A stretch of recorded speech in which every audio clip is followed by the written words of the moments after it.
جانان کی آنکھ صبح فجر کے وقت کھلی، حملہ نماز باقاعدگی سے پڑھی تھی اور اس نے جانان کو بھی اپنے ساتھ عادت ڈالی ہوئی تھی۔ جانان وضو کی نیت سے اٹھی تو اس کی نظر صوفے پر سوئے ہوئے درا پر پڑی جو اپنی چادر کو اپنے گرد لپیٹے ہوئے سویا تھا۔ جانان کو خود پر غصہ آیا جس کی وجہ سے دارا بے سکون ہوا تھا۔ جانان ایک آڑی نظر دارا پر ڈال کے وضو کرنے چلی گئی۔ جانان اپنا غم اور خود پہ ڈایا ستم بولنے کی مکمل کوشش کر رہی تھی، لیکن اب اپنے رب کے حضور جھکتے ہی اسے سب یاد آ گیا۔ دعا کے لیے ہاتھ اٹھاتے اسے کچھ سمجھ نہ آیا کہ وہ کیا مانگے۔ اس کے پاس تو مانگنے کے لیے کچھ نہیں بچا تھا، اور یہ خیال آتے ہی وہ پھر سے بری طرح سے رونا شروع ہوگی۔ دارا کی آنکھ اس کے رونے کی آوازیں کھلی، وہ اٹھ کے جانان کے پاس زمین پر بیٹھ گیا۔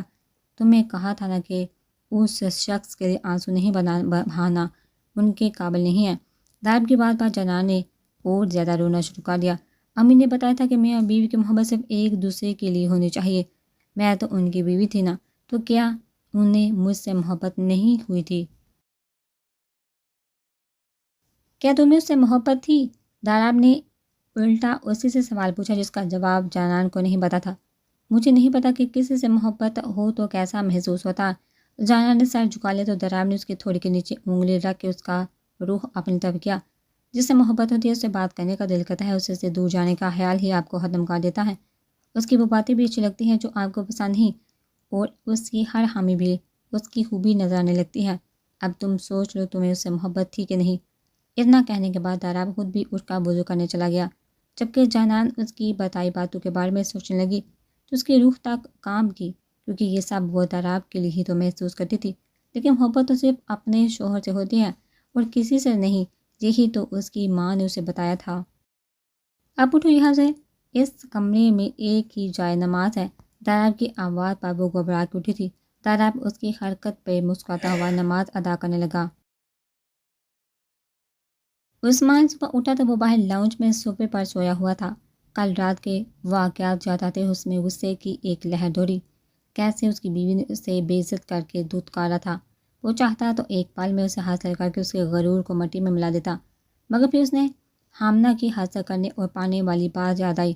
اتنا وہ سمجھ گیا تھا کہ حامنہ کو زبردستی حاصل کرنے اس کا سر نہیں جھکے گا۔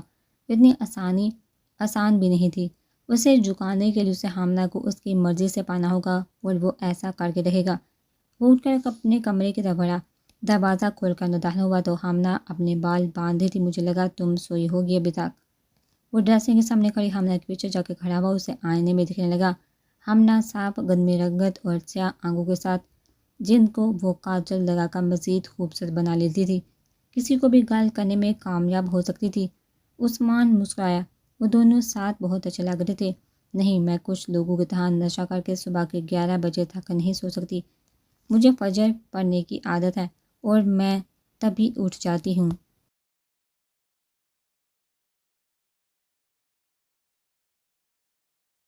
حامنہ نے اس کی طرف دیکھے بغیر جواب دیا، جبکہ حامنہ کے اس طنز پر عثمان مسکرائے بغیر نہ رہ سکا۔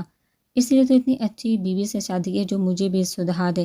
عثمان نے اس کے بالوں کو چھوتے ہوئے کہا، آپ کی پرورش کرنا میرا کام نہیں، میں ناشتے کا دیکھنے جانے لگی ہوں، فریش ہو کر آ جانا اگر ناشتہ کرنا ہو تو۔ عثمان کو سنا کر بہت دروازے کی طرف چلے گی، جبکہ عثمان نے بھی فیصلہ کر لیا کہ اس کی ہر بات برداشت کرے گا۔ اسے خود سے محبت پر مجبور کرنے کے بعد یوں ہی اسے دھتکار دے گا، تب صحیح معنی میں اس کی انا مٹی میں ملے گی۔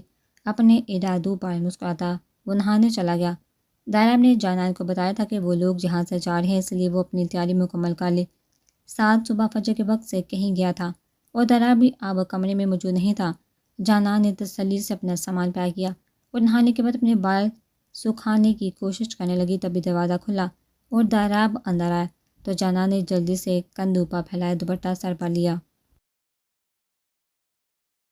داراب کو اب اسی طرح سے کمرے میں داخل ہونے پر شرمندگی ہوئی۔ داراب کے ساتھ ساتھ بھی کمرے میں آ گیا۔ تم تیار ہو، چلنا ہے ہمیں۔ داراب کی بابا جانان نے اس کی طرف دیکھا تو اس کی آنکھیں حیرت سے پھٹی رہ گئی۔ ایک پل کے لیے تو وہ اسے پہچان ہی نہ سکی۔ داراب کو اس نے جب دیکھا تو وہ شلوار قمیض میں ہوتا اور اس کے اوپر بھی گرم چادر اوڑھ لیتا، لیکن ابھی داراب نے بلو جینز کے ساتھ وائٹ شرٹ پر براؤن جیکٹ پہنی ہوئی تھی، جبکہ اپنے کندھوں تک آتے بالوں کو پیچھے کی طرف سیٹ کر کے اور سٹائلش بنایا تھا۔ داڑھی کو بھی معمول سے چھوٹا کیا تھا۔ قد آور اور کامتی جسم کے ساتھ وہ بہت زیادہ خوبرو لگ رہا تھا۔ اپنی سنہری آنکھوں کو چھوٹا کیے وہ جانان کو دیکھ رہا تھا۔ جانان نے گھبرا کر داراب سے نظر ہٹا کے سعد کو دیکھا تو وہ بھی داراب کی طرح ماڈرن طرز کے کپڑوں میں ملبوس تھا۔ وہ دونوں آج بہت زیادہ مختلف اور خوب رو لگ رہے تھے۔ ہم کہاں جا رہے ہیں؟ جانان نے ان سے نظر ہٹاتے ہوئے پوچھا۔ فی الحال تو اسلام آباد داراب کے بھائی کے پاس۔ سعد کی بات پر جانان یہ سوچنے لگی کہ بھائی سے ملنے کے لیے کوئی اتنا تیار ہوتا ہے۔ اچھا آپ کے بھائی بھی ہیں؟ آپ سے بڑے ہیں یا چھوٹے؟ بڑا ہے مگر زیادہ نہیں۔ داراب نے جانان کا سامان پکڑتے ہوئے بتایا، جبکہ اس کی بات نے جانان کو ہوش کر دیا۔ یہ تو بہت اچھا ہے، میں ان سے آپ کی بہت شکایت بھی لگاؤں گی اور ان کو اپنی اور سعد بھائی کی ٹیم میں لے لوں گی، جانان نے چہکتے ہوئے کہا۔ تو سعد نے بہت مشکل سے اپنا کہہ کر رکا، کیونکہ وہ والدان کو جانتے نہیں تھی۔ اگر اس کو داراب ادرک لگا تھا تو والدان تو ادرک کے ساتھ لہسن بھی تھا۔ ان لوگوں نے ہوٹل سے اچھا سا ناشتہ کیا اور پھر بس میں بیٹھ کر اسلام آباد کی طرف روانہ ہوئی۔ تو رات کو کیسی نیند آئی تمہیں؟ عثمان کب سے اسے سے باتیں کرنے کی کوشش کر رہا تھا، لیکن حمنہ نے بھی ٹھانا ہوا تھا اسے سے کوئی بات نہیں کرے گی۔ آخر مسئلہ کیا تمہارے ساتھ سیدھے طریقے سے بات نہیں کر سکتی؟ عثمان کافی حد تک اب اسے چڑ گیا تھا، جبکہ حمنہ اپنی دھیان ناشتہ کرنے میں مصروف تھی۔ عثمان کا دل کیا کہ اسے ایک تھپڑ لگا دے، اسے سے پہلے کہ وہ اسے کچھ کہتا۔ ملازم نے سلیمان صاحب و فاطمہ بیگم کی آمد کے بارے میں بتایا، بجواؤ نے۔ حمنہ وہاں سے اڑ کر جانے لگی تو عثمان نے اس کا ہاتھ تھام لیا۔ تمہارے ماں باپ آئے ہیں اور تم ان سے ملنا تک گوارا نہیں کر رہی؟ حمنہ نے اپنا ہاتھ اس کی گرفت سے آزاد کروایا اور وہاں سے جانے لگی تو سامنے موجود سلیمان صاحب کو دیکھ کے رکی۔ سلیمان صاحب اس سے ملنے لگے تو اس نے منہ پھیر لیا اور فاطمہ بیگم کی طرف جا کر انہیں گلے سے لگا لیا۔ کیسی ہیں آپ؟ ماں کے گلے لگتے ہی نہ چاہتے ہوئے حمنہ کی آنکھوں میں آنسو آ گئے۔ فاطمہ بیگم بھی اسے خود سے لگائے رونے لگی۔ انہیں یہ جان کے سکون ملا تھا کہ حمنہ ان سے ناراض نہیں۔ میں ٹھیک ہوں، تم تو ٹھیک ہو نا؟ انہوں نے حمنہ سے پوچھا تو وہ ان کا ہاتھ تھام کے اپنے کمرے کی طرف چل دی۔ کمرے میں لا کر اس نے انہیں صوفے پہ بٹھایا اور خود زمین پر بیٹھ گئی۔ آپ میری فکر نہیں کریں امی، آپ کی بیٹی بہت بہادر، ایسے شخص سے ڈر کے نہیں جھکے گی۔ فاطمہ بیگم مسکراتے ہوئے اسے دیکھنے لگی اور پیار سے سر پر ہاتھ پھیر کر بولی، اللہ تمہیں ہمت دے میری جان، اور جانان کو بھی۔ جانان کی یاد میں ان کی آنکھیں نم ہوئی تھی۔ آپ فکر مت کرے جانو، بالکل ٹھیک ہے۔ اور شاید بھائی کے پاس ہے، بات ہوئی تھی اسے سے میری، کیا سچ میں ٹھیک تو ہے نا میری بچی؟ حمنہ کی بابا فاطمہ بیگم نے بے چینی سے پوچھا۔ جی، اور اب جب بات ہوگی تو میں کوشش کروں گی کہ اس سے آنے کا کہوں۔ اب آپ بیٹھے، میں آپ کے لیے کچھ لے کر آتی ہوں۔ حمنہ فاطمہ بیگم کو کمرے میں چھوڑ کر خود کچن کی طرف جا رہی تھی جب اس کا دھیان سلیمان صاحب عثمان کی باتوں پر گیا۔ عثمان صاحب، آپ نے جو چاہا تھا وہ تو ہو گیا، آگے حمنہ آپ کے کام ہے۔ اب آپ بھی اپنا وعدہ پورا کرے اور الیکشن سے ہٹ جائیے تاکہ یہ الیکشن میں جیت سکوں۔ سلیمان صاحب کے بعد نے حمنہ کے چلتے قدم روک دیے۔ وہ یہ تو جانتی تھی کہ اس کا باپ جانان کا سودا کرنا چاہتا تھا، لیکن اسے یہ نہیں پتا تھا کہ وہ حمنہ کے ساتھ بھی وہی کر چکا ہے۔ حمنہ کو اپنے باپ سے حد سے زیادہ نفرت ہو رہی تھی۔ آپ فکر نہیں کرے، عثمان ملک اپنی زبان کا پکا ہے، ہمارے درمیان جیسا طے ہوا تھا ویسا ہی ہوگا۔ حمنہ ان دونوں کے درمیان ہونے والی اس گفتگو کو سن کر وہ واپس فاطمہ بیگم کے پاس جانے لگی، لیکن وہ آپ جانتی تھی اسے کیا کرنا ہے۔ ان دونوں مردوں کو وہ اس طرح سے کامیاب نہیں ہونے دے گی۔ 4 گھنٹے مسلسل سفر کرنے کے بعد اب وہ اسلام آباد پہنچ گئے تھے۔ جانان کو یہ سفر اتنا برا نہیں لگا تھا۔ سارا راستہ وہ سعد اور داراب سے ہر طرح کی باتیں کرتی رہی تھی۔ سعد کو تو اس کی باتیں پہلے بھی اچھی لگتی تھی، لیکن آج تو داراب بھی بہت دھیان سے اس کی باتیں خاموشی سے سنتا جا رہا تھا۔ وہ بس اسٹیشن سے باہر آئے تو سامنے ہی والدان کو دیکھ کر داراب ان کی طرف چل دیا۔ جانان نے والدان کو دیکھا جو صاف رنگت کے ساتھ انتہائی سنجیدہ چہرے کا مالک تھا اور قد و کامت میں بالکل داراب کے جتنا ہی تھا۔ یہ ان کے بھائی ہیں؟ جانان نے شرارت سے سعد سے پوچھا تو سعد نے فوراً بتا دیا، کیونکہ جانان کا والدان سے بات کر کے جو چہرہ بننا تھا، سعد کو وہ دیکھنے کا شدت سے انتظار تھا۔ سعد کے بتاتے ہی جانان جلدی سے والدان کے پاس جا کر کھڑی ہوگی۔ السلام علیکم بھائی، کیسے ہیں آپ؟ جانان نے جلدی سے بولا تو والدان اسے کوئی جواب دیے بغیر داراب کے پاس چلا گیا، بلکہ اس نے تو جانان کو دیکھا تک نہیں تھا۔ اسے ایسا لگا کہ اس نے ہوا سے بات کی ہے۔ جانان نے منہ پھلا لیا اور سعد کے پاس آ کے کھڑی ہوگی جو اب بری طرح سے ہنس رہا تھا۔ یہ تو ان سے بھی بڑے سڑو ہیں، آپ نے بتایا نہیں نا، اسی لیے میں اتنی ایکسائٹڈ تھی، جانان نے منہ بنا کے کہا تو سعد ہنسنے لگا۔ اچھا تو یہ بھی ادرک ہے کیا؟ سعد نے شٹار سے پوچھا، نہیں یہ تو کریلے کی کوئی قسم ہے۔ جانان نے پہلے سے پھولے ہوئے گالوں کو اور پھلا لیا۔ تبھی دراب جانان کے پاس آیا، اس کے ہاتھ میں ایک کاغذ پکڑایا۔ یہ کیا ہے؟ تمہاری لاہور کی ٹکٹ۔ جانان نے حیرت سے داراب کو دیکھا۔ میں لاہور جا رہی ہوں؟ تو جانا نہیں تھا کیا؟ داراب نے بیزاری سے پوچھا تو اس کے چہرے پر اسی طرح کے تاثرات جانان کے نازک دل سے برداشت نہیں ہوئے۔ اس نے آنکھوں میں آنسو دے کر سعد کو دیکھا، آپ نے مجھے پہلے کیوں نہیں بتایا؟ گڑیا تم نے جانا تو تھا آج، نہیں تو کل۔ سعد نے اسے سمجھانے کی کوشش کی، حالانکہ جانان کے جانے پر وہ بھی بہت دکھی تھا۔ والدان نے چلنے کا کہا تو داراب نے جانان کا ہاتھ پکڑ کے اسے گاڑی میں بٹھا دیا۔ سارا راستہ جانان ایک لفظ بھی نہیں بولی۔ وہ بس داراب کو دیکھے جا رہی تھی۔ وہ اپنے جذبات سمیت سے قاصر تھی۔ وہ داراب سے محبت تو نہیں کرتی تھی، پھر کیوں اسے سے دور جانے کا خیال اس کی دھڑکنوں کو روک رہا تھا؟ ریلوے اسٹیشن پہنچ کر والدان نے گاڑی روکی تو داراب نے باہر نکل کر جانان کا سامان پکڑا۔ جانان ابھی بھی گاڑی میں بت بنی بیٹھی تھی، باہر آؤ۔ جب داراب کے بلانے پر بھی جانان باہر نہیں نکلی تو داراب نے اس کا ہاتھ پکڑا، اسے خود گاڑی سے نکال کر اپنے ساتھ کھڑا کیا۔ ساتھ بھی داراب کے پاس آ گیا۔ داراب نے ابھی ریلوے اسٹیشن کی طرف قدم بڑھائے ہی تھے کہ جانان کی آواز نے اس کے قدم روک دیے۔ جب داراب نے جانان کو اسے بائی کہنے سے منع کیا تھا، اس کے بعد جانان نے اب اس کا نام پکارا تھا، اور یہ بات داراب سے چھپی ہوئی نہیں تھی۔ پھر بھی اس نے جانان کا چہرہ دیکھے بغیر اسے اپنے ساتھ کھینچتے ہوئے ٹرین کے پاس لے آیا تھا۔ ساتھ بھی داراب کے ساتھ آیا تھا، جبکہ والدان اسٹیشن سے باہر کھڑا تھا۔ داراب نے جانان کو ٹرین میں لا کر سیٹ پر بٹھایا اور واپس جانے کے لیے مڑا، لیکن اس کا ہاتھ ابھی بھی جانان کے ہاتھ میں تھا۔ داراب نے جانان کی طرف دیکھا تو اس کی آنکھوں میں بے تحاشا غم اور شکوہ تھا۔ داراب نے اسے منہ موڑ لیا اور بے دردی سے اپنا ہاتھ چھڑوا کر باہر آ گیا۔ سعد نے اس کے کندھے پر ہاتھ رکھا، جس سے داراب جھٹک کر ٹرین کے پچھلے ڈبے کے پاس جا کر کھڑا ہوگا۔ وہ نہیں چاہتا کہ جانان اسے چھوڑ کر جائے، لیکن اسے وہ کرنا تھا جو جانان کے لیے سب سے بہتر ہو، اور اس کے لیے داراب سے دوری ہی سب سے بہتر تھی۔ جانان ٹرین میں بیٹھی پوری طرح ضروری تھی، وہ نہیں چاہتی تھی، لیکن جب داراب ہی اسے پاس نہیں رکھنا چاہتا تھا تو وہ کیا کرتی؟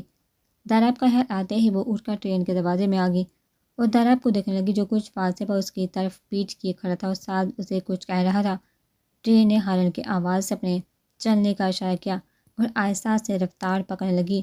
جانان داراب پر آخری نظر ڈال کے واپس مڑنے لگی تو اس کی نظر ایک آدمی پر پڑ گئی، جس نے خود کو پوری طرح سے چادر میں چھپایا ہوا تھا۔ جانان اسے نظر انداز کرتی اگر وہ اس کے ہاتھ میں بندوق نہیں دیکھتی، جس کا ہلکا سا سرا وہ اپنی چادر میں سے نکال کر نشانہ باندھنے کی کوشش کر رہا تھا، لیکن لوگوں کے گزرنے کی وجہ سے وہ نشانہ نہیں لے پا رہا تھا۔ جانان نے جب اس کی بندوق کا رخ دیکھا تو اس کے رونگٹے کھڑے ہو گئے، کیونکہ اس کا نشانہ داراب تھا۔ داراب! جانان چلائی، لیکن شاید ٹرین کے شور کی وجہ سے وہ اسے سن نہیں سکا۔ جانان جلدی سے ٹرین سے اتری، اس آدمی کی طرف بھاگنے لگی، کیونکہ داراب اس سے بہت دور تھا۔ وہ اس وقت تک نہیں پہنچ سکتی تھی۔ وہ بس اس آدمی کو داراب کو مارنے نہیں دے سکتی تھی۔ شان بہت خوش تھا، داراب اس کے نشانے پہ تھا۔ بادشاہ کے تمام آدمیوں میں سے دارا کا خاتمہ اس کے ہاتھوں ہونا تھا۔ آج صبح ہی تو اس نے دارا کے آدمی کا پیچھا کیا تھا، جو PCO سے کسی کو فون کر کے اسلام آباد کے ریلوے اسٹیشن پر ملنے کا کہہ رہا تھا، اور اسی بنا پر وہ کب سے دارا کا انتظار کر رہا تھا، جو کہ اب اس کی نظروں کے سامنے تھا۔ کافی کوشش کے بعد اس نے ایک مسکراہٹ کے ساتھ دارا پر نشانہ بنایا اور گولی چلائی، لیکن اس کی گولی چلاتے ہی ایک لڑکی اس سے آ کے ٹکرائی اور اس کے ہاتھ میں موجود بندوق اس سے چھیننے کی کوشش کرنے لگی۔ اس آدمی کو کچھ سمجھ نہیں آ رہا تھا کہ اس نے لڑکی کو زور سے دھکا دیا، لیکن وہ بری طرح سے اس کے بازو سے چپکی اس کی بندوق پر جپٹ رہی تھی، اور اس جپٹنا جپٹی میں اس کی چادر بھی اس پر سے ہٹ گئی تھی۔ اب اس کو ایک ہی حل نظر آیا، اس نے بندوق کا رخ اس لڑکی کی طرف کیا اور گولی چلا دی۔ داراب کا دل اس سے بغاوت پر اٹھا تھا۔ جانان اس کی محبت تھی، اس کی چاہت تھی، اس کی جدائی داراب کیسے برداشت کرتا تھا؟ یہ وہی جانتا تھا۔ آنسو آنکھوں سے نکلنے کی مکمل کوشش میں تھے، مگر داراب نے بے رحمی سے انہیں قید ہی رکھا تھا۔ داراب اسے روک لو پلیز، جا نہیں رہ پائیں گی اس کے بغیر۔ سعد اس کے ساتھ کھڑا اسے سمجھانے لگا، نہیں سعد، وہی ہوگا جو بہتر ہے، اور بہتر یہی ہے۔ ٹرین ہارن بجاتے ہوئے آہستہ سے چلنے لگی، اور وہ ٹرین داراب کو اپنی دشمن لگی، جو اس سے اس کی زندگی چھین رہی تھی۔ اچانک داراب کو اپنے بالکل پاس سے ہوا کی تیزی سے کچھ گزرتا محسوس ہوا۔ جس سے داراب باہوبی واقف تھا، لیکن گولی کی آواز نہیں آئی تھی، شاید ٹرین کے شور کی وجہ سے یا پھر گن پر سائلنسر لگا ہوا تھا، اور داراب نے فوراً مڑ کے دیکھا تو اسے جانان ایک آدمی سے بھیجتے ہوئے نظر آئی۔ داراب کو سمجھ آ گیا تھا کہ گولی اس نے ہی چلائی تھی اور اس کا نشانہ جانان کی وجہ سے چونک گیا تھا۔ داراب نے فوراً اس کی طرف بھاگنا شروع کیا، لیکن اس کے دیکھتے ہی دیکھتے جانان اس آدمی سے جدا ہو کر زمین پر گری تھی۔ سعد نے جیسے ہی داراب کو جانان کی طرف بھاگتے دیکھا، اس نے اپنے کمر کے پاس سے پسٹل نکالی، جلدی سے نشانہ بناتے ہی اس آدمی پر گولی چلا دی جو اس کے کندھے کو لگی، لیکن جانان کے زمین پر گرنے کی وجہ سے بھگدڑ مچی اور وہ آدمی بھیڑ میں غائب ہو گیا۔ داراب اب بہت تیزی سے جانان کے پاس پہنچا اور اس کا سر پکڑ کے اپنی گود میں رکھا۔ جانان نے اس کی سر کو اپنی مٹھی میں پکڑنے کی کوشش کی، گولی اس کے پیر میں لگی تھی اور وہاں سے بہت زیادہ خون بہہ رہا تھا، جبکہ داراب کی آنکھوں میں بہت دیر سے قید آنسو آزادی پا کر جانان کے گال پر گرے۔ جانان کی آنکھوں کے ساتھ سانس بھی بند ہو رہی تھی۔ داراب کو لگا کہ اس کا وجود، اس کی دنیا، اس کا سکون سب کچھ ختم ہو رہا تھا، کچھ بھی نہیں بچا تھا اس کے پاس، کچھ بھی نہیں۔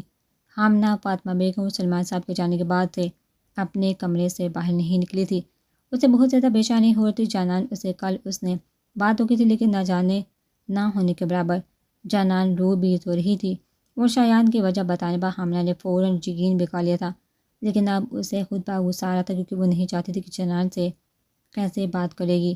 ابھی وہ سب کے بارے میں سوچی کہ عثمان کمرے میں داخل ہوا، اس کے پاس آیا، اس کی گود میں ایک باکس رکھا۔ حامنہ سوالیہ نظروں سے اسے دیکھنے لگی۔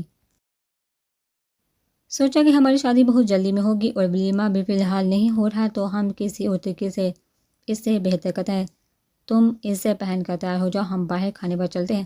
عثمان نے اسے کہا تو حامنہ نے وہ باکس کو اٹھا کے نیچے پھینک دیا۔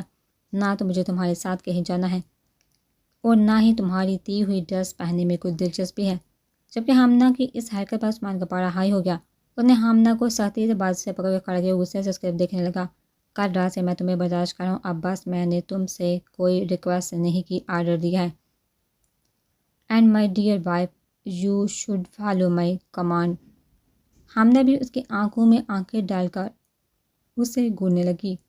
تمہیں کیا لگتا ہے کہ اس طرح سختی کر کے اور اپنی طاقت کا روب دکھا کر جو کہو گے وہ کروں گی؟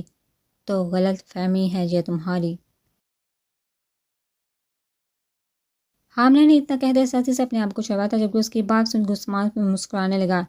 ٹھیک ہے پھر، اگر تمہیں اپنی مرضی کرنی ہے تو کرو، لیکن یہ یاد رکھنا کہ اگر تم اس ڈریس میں تیار ہو کے میرے ساتھ نہیں گئی تو آج اس گھر کا ہر نوکر بھوکا سوئے گا۔ اب مرضی تمہاری۔ اتنا کہنے کے بعد عثمان وہاں سے مسکراتے ہوئے چلا گیا۔ حامنہ نے غصے سے اس باکس کو اٹھا کر زمین پر پھینکا، کیونکہ وہ بھی جانتی تھی کہ عثمان آج کی جنگ میں فتح حاصل کر کے ہی گیا تھا۔ نہیں نہیں، کچھ نہیں ہو سکتا اس کی جانان کو، وہ اسے کچھ بھی ہونے نہیں دے گا۔ داراب جانان کو خود میں بینچا تھا، جیسے اسے اپنے اندر چھپا لے گا۔ سعد جلدی سے داراب کے پاس آیا، اسے زور سے ہلانے لگا۔ داراب چلو، ہمیں یہاں سے جانان کو لے کے جانا ہے، جلدی ہی سیکیورٹی آ جائے گی یہاں۔ سعد داراب کو زور سے ہلاتے ہوئے بول رہا تھا، لیکن داراب کو کچھ سمجھ نہیں آ رہا تھا۔ وہ زندہ ہے داراب، ہمیں اسے ڈاکٹر کے پاس لے کے جانا ہوگا، اٹھو پلیز۔ سعد کی بات پر داراب نے جانان کو دیکھا، جلدی سے اسے باہوں میں اٹھا کر باہر کی طرف بھاگنے لگا۔ والدان ان کو اس حالت میں آتا دیکھ کے حیران ہوا، پھر فوراً گاڑی میں بیٹھ کر گاڑی سٹارٹ کر دی۔ داراب نے جلدی سے جانان کو پچھلی سیٹ پر اپنی گود میں سارا کر لٹا لیا اور ساتھ کے فرنٹ سیٹ پر بیٹھتے ہی والدان نے گاڑی چلا دی۔ ہمیں اسے ڈاکٹر کے پاس لے کے جانا ہوگا، سعد نے والدان سے کہا۔ والدان نے جلدی سے اپنی پاکٹ سے ایک موبائل نکالا اور سعد کے ہاتھ میں دیا۔ اس میں ڈاکٹر فہد صدیق کا نمبر ہے، انہیں کال کر کے ساری سچویشن بتاؤ، میں وہیں جا رہا ہوں اور داراب اس کے ساتھ پر کچھ رکھ کے خون کو بہنے سے روکو۔ والدہ نے جیسا کہا تھا سعد اسی پر عمل کرنے لگا۔ داراب نے جانان کے گلے سے اس کا دوپٹہ کھینچا، اسے زور سے زخم پر رکھ دیا۔ داراب اسے سب کے بارے میں بہت اچھے سے جانتا تھا، لیکن ابھی اس کا دماغ معاف ہو گیا تھا۔ ٹھیک 10 منٹ بعد والدان ایک پرائیویٹ ہاسپٹل کے سامنے تھا۔ اس کے گارڈ نے گاڑی کو دیکھتے ہی جلدی سے دروازہ کھولا۔ گاڑی کے رکتے ہی داراب نے جانان کو اپنے بازو میں اٹھایا اور اندر کی طرف بھاگنے لگا۔ والدان اور سعد بھی اس کے ساتھ تھے۔ داراب کے حال میں داخل ہوتے ہی ڈاکٹر فہد اس کے پاس آیا اور جانان کو اسٹریچر پر لٹانے کا بولا۔ داراب نے جلدی سے جانان کو اسٹریچر پر لٹا دیا تو ڈاکٹر فہد کا سٹاف اسے آپریشن کے لیے لے گئے۔ دارا اپنے چہرے کو ہاتھوں میں تھامتے ہوئے بیچ بینچ پر بیٹھ کر بری طرح سے رونے لگا۔ سعد مسلسل اسے حوصلہ دینے کی کوشش کر رہا تھا، لیکن آنکھیں اس کی بھی نم ہو گئی تھی۔ سعد، اگر اسے کچھ ہوا تو میں مر جاؤں گا، میں نہیں رہ سکتا اس دنیا میں جہاں جانا نہ ہو۔ کچھ نہیں ہوگا اسے دارا، تم بس اللہ سے دعا کرو۔ جبکہ والدین دارا کو بہت حیرت سے دیکھ رہا تھا، کیونکہ اس کے مطابق دارا بالکل اس کے جیسا تھا، جذبات اور کمزوری سے دور رہنے والا، لیکن والدین عشق کی طاقت کو نہیں سمجھا تھا۔ جانان کا آپریشن تقریباً 2 گھنٹے تک چلتا رہا، اور یہ وقت دارا کے لیے کسی قیامت سے کم نہیں تھا۔ وہ مسلسل اپنے رب کے حضور دعا کرتا تھا۔ آخرکار ڈاکٹر فہد آپریشن تھیٹر سے باہر آئی تو دارا فوراً کھڑا ہو کر انہیں دیکھنے لگا۔ ان کا بہت زیادہ خون بہہ گیا تھا۔ اسے تو میں نے ہینڈل کر لیا ہے، لیکن ڈر اور خوف کی وجہ سے ان کا نروس بریک ڈاؤن ہوا ہے، جس کی وجہ سے انہیں ہوش نہیں آ رہا۔ اگر جلد انہیں ہوش نہیں آیا تو وہ کومے میں بھی جا سکتی ہیں، دعا کرے کہ انہیں ہوش آ جائے۔ ڈاکٹر فہد کے بعد دارا کے اعصاب ہتھوڑے کی طرح برس رہی تھی۔ وہ بس اتنا جانتا تھا کہ اگر جانان کو کچھ ہوگا تو دارا خود کو ختم کر لے گا۔ یہاں دارا اس دنیا کو چاند جلد سے جلد اسلام آباد سے نکلنا چاہتا تھا۔ اسے دیکھ چکا تھا یہ بات اس کے حق میں بہت بری ثابت ہوگی۔ ایک ڈاکٹر کو گن پوائنٹ پر رکھ کے اس نے خود کی پٹی کروائی تھی، لیکن اس کے کندھے پر زخم گہرا تھا، اسے باقاعدہ علاج کی ضرورت تھی، لیکن ابھی سب سے زیادہ ضروری اس کے لیے یہاں سے نکلنا تھا۔ جس بات میں وہ سفر کر رہا تھا وہ ایک جھٹکے سے رکی تھی۔ ایک آدمی چہرے کو نقاب میں ڈھانپے اور ہاتھ میں بندوق لی بس میں داخل ہوا تھا۔ اس نے سب مسافروں پر نظر دوڑائی جو خود ڈر چکے تھے، لیکن اس پر نظر رکتے ہی سیدھا اس کی طرف آیا اور اسے گریبان سے پکڑ کر باہر لے جانے لگا۔ کسی نے بھی اسے روکنے کی کوشش نہیں کی تھی۔ اس نے اپنی بندوق نکالنا چاہی، جسے اس نقاب پوش نے ناکام کر دیا، اور اس بندوق چھین کر اس بند گاڑی میں ڈالنے لگا۔ اب خوف سے اس کے ہاتھ پاؤں پھول رہے تھے، جبکہ مخالف نے اس کے خوف کو حقارت سے دیکھا تھا۔ فکر مت کرو، دارا کا شکار ہے تو اتنی آسان موت نہیں ملے گی تجھے۔ اتنا کہہ کر اس نے ایک رومال اس کے منہ پر رکھ کے اسے بے ہوش کر دیا۔ حامنہ بہت لگن سے تیار ہوئی تھی۔ وہ جان بوجھ کر بہت زیادہ خوبصورت لگنا چاہتی تھی تاکہ عثمان کو اپنی اہمیت دکھا سکے۔ وہ سیڑھیاں اتر کر نیچے آنے لگی تو لاؤنج میں کھڑے عثمان نے اس پر ایک نظر ڈالی اور پھر ہٹانا ہی بھول گیا۔ عثمان کے دیے ہوئے لائٹ پنک کلر کے فراق میں ہلکے میک اپ کے ساتھ بالوں کو کھلا چھوڑے وہ نظر لگ جانے کی حد تک خوبصورت لگ رہی تھی۔ عثمان کا دل اسے پانے کے لیے اور زیادہ مچلنے لگا تھا۔ چلے عثمان کے قریب کھڑی وہ ایک ادا سے بولی تو عثمان نے نہیں میں سر ہلایا۔ کوئی چادر لو تم۔ عثمان ملک کی ملکیت ہے اور تمہیں اس طرح سے دیکھنے کا اختیار صرف میرا ہے۔ جبکہ حاملہ کو اس کی بات بری نہیں لگی تھی، کیونکہ وہ خود بھی بے پردگی کو پسند نہیں کرتی تھی، اس لیے جلدی سے چادر اوڑھ کے عثمان کے ساتھ گاڑی میں بیٹھ گئی۔ عثمان خاموشی سے گاڑی ڈرائیو کر رہا تھا اور حامنہ لاہور کے رونق دیکھنے میں مصروف تھی۔ اس نے ایک نظر عثمان کو دیکھا جو پینٹ کوٹ میں بہت زیادہ خوبصورت لگ رہا تھا۔ حامنہ کو سمجھ نہیں آ رہا تھا کہ عثمان اس طرح سے جانا سے کیوں شادی کرنا چاہتا تھا، حالانکہ کوئی بھی لڑکی اس کی خوبصورتی اور دولت پر فدا ہو سکتی تھی۔ کہیں وہ جانان سے محبت؟ حامنہ نے اس خیال کو اپنے دماغ سے جھٹک دیا تھا۔ آخرکار وہ ریسٹورنٹ پہنچ گئے جہاں عثمان نے ان کے لیے پرائیویٹ روم بک کروایا تھا۔ میں نے تمہارے لیے یہ ڈریس سلیکٹ کی تھی تو سوچا تھا کہ تم پر اچھی لگے گی، لیکن یہ نہیں سوچا کہ اتنی زیادہ اچھی لگے گی، عثمان نے اس کو شرارت سے کہا تو حامنہ گالوں پر آنے والی سرخی کو روکتے ہوئے اسے گھورنے لگی۔ بھائی بیوی کی تعریف تو بنتی ہے نا، کوئی ضرورت نہیں اسے پہنانا، میری مجبوری سے زیادہ کچھ نہیں۔ حامنہ منہ پھیرتے ہوئے بولی تو عثمان نے اس کے ہاتھ پر اپنا ہاتھ رکھا جسے حامنہ گھورنے لگی۔ حامنہ ہم میاں بیوی ہیں، زندگی بھر کا ساتھ ہمارا، ایک دوسرے سے دوری اور نفرت سے کوئی فائدہ نہیں ہوگا، ہمیشہ ایسے ہی تو نہیں رہ سکتے۔ حامنہ نے ان کے ہاتھ سے نظریں ہٹا کر عثمان کو دیکھا۔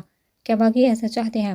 بالکل، عثمان نے نرمی سے جواب دیا۔ تو ٹھیک ہے، جو میں چاہتی ہوں وہ آپ کو کرنا ہوگا، اور میں ہمارے رشتے کو اس کا اصل مقام دوں گی۔ بولے کر سکتے ہیں میرے ڈیمانڈ پوری؟ حامنہ نے اسے چیلنج کیا تو عثمان سیدھا ہو کر اسے دیکھنے لگا۔ بولو کیا چاہیے تمہیں؟ جو چاہو گی عثمان ملک اسے دنیا سے چھین کر تمہارے قدموں میں رکھ دے گا۔ جبکہ حامنہ دلکشی سے مسکراتے ہوئے بولی آپ الیکشن پر نہ صرف کھڑے ہوں گے بلکہ آپ جیتیں گے بھی، میں نے تمہارے باپ کو زبان دی ہے۔ میرا مسئلہ نہیں، آپ بس اتنا جان لیں کہ جس دن آپ الیکشن میں جیت گئی اسی دن میں ہمارے رشتے کے سب تقاضے پورے کروں گی۔ حامنہ نے اسے کہا تو وہ دلکشی سے مسکراتے ہوئے کہا عثمان کا چہرہ دیکھا وہ اندازہ لگا سکتی تھی کہ اب اس کے باپ کو الیکشن میں ہارنے سے کوئی بھی نہیں روک سکتا تھا۔ دارا جانان کا ہاتھ پکڑ اس کے پاس بیٹھا اسے دیکھ رہا تھا۔ وہ ہمیشہ اس کے زیادہ بولنے کی وجہ سے اسے ڈانٹتا تھا، لیکن اب جانان کا خاموش ہو جانا اسے سے برداشت نہیں ہو رہا تھا۔ کیوں کیا تم نے ایسا؟ میری زندگی کے لیے اپنے آپ کو خطرے میں کیسے ڈال سکتی ہو تم؟ میری زندگی میں صرف ایک ہی بات اچھی ہے اور وہ تم ہو۔ اسے ہی مٹا کر تمہیں کیسے لگتا ہے کہ میں جی لوں گا؟ پاگل لڑکی۔